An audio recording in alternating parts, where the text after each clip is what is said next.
Pirati ste bili mogoče presenečeni evropskih volitev, zdaj, kot kažejo rezultati, se vam v državni zbor ni uspelo prebiti, je razočaranje verjetno prisotno? Ni razočaranja. Pirati smo prvič nastopili na državno-zborskih volitvah in v tem smislu tudi prvič konkretno predstavili naše ideje, programe in rešitve za Slovenijo, kakor jo mi vidimo.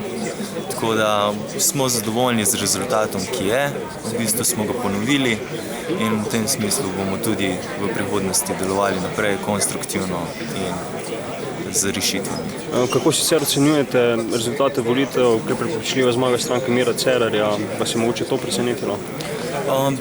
Niti ni bilo presenečenja, glede na javnomnenjske raziskave je imel vedno veliko podporo. Ljudje so prepoznali kot seveda gospoda Cerarja, kot eno persono, ki eventualno v teh težkih časih in časih pred nami predstavlja neke rešitve oziroma nek garant, da se bo Slovenija razvijala naprej. Letos je leto volitev, že jeseni se obetajo nove lokalne volitve, tudi za Pirati?